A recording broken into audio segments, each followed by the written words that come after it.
Hi hello welcome back to our channel Srinivas లాక్స్లో ఈరోజు Madanapalle tomato మార్కెట్లో టమోటా ధరలు ఏ విధంగా పడుతున్నాయో మనం ఈ వీడియోలో తెలుసుకుందాము.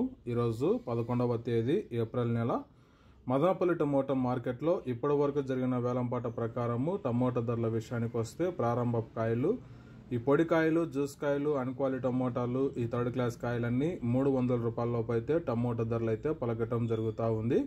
అలాగే ఇంకా సెకండ్ క్వాలిటీ కాయల విషయానికి వస్తే కొద్దిగా క్వాలిటీ ఉండే కాయలు 300 రూపాయల నుంచి ప్రారంభమై 400, 450, 550 రూపాయల వరకు అయితే సెకండ్ క్వాలిటీ కాయలు అయితే మదనపల్లి టమోటా మార్కెట్లో టమోటా ధరలు అయితే పలకటం జరుగుతూ ఉంది. ఇంకా టాప్ ధర విషయానికి వస్తే ఈరోజు ఇప్పటి వరకు జరిగిన వేలంపాట ప్రకారము 30 కేజీల బాక్స్ ధర 550 రూపాయల నుంచి ప్రారంభమై 600, 650 రూపాయల వరకు అయితే మదనపల్లి టమోటా మార్కెట్లో ధర అయితే పలకటం జరిగింది. 500 rupees to 650 rupees top prize in Madanapalle tomato market yard. Okay friends, ఇంకా మార్కెట్ వేలంపాట జరుగుతూనే ఉంది. ఇప్పటి వరకు అయితే 650 రూపాయల వరకు అయితే ధర అయితే పలకటం జరిగింది. ఈ ఇన్ఫర్మేషన్ మీకు నచ్చినట్లయితే లైక్ చేయండి, షేర్ చేయండి, అలాగే మన ఛానల్ని సబ్స్క్రైబ్ చేసుకోండి. Thank you watching this video.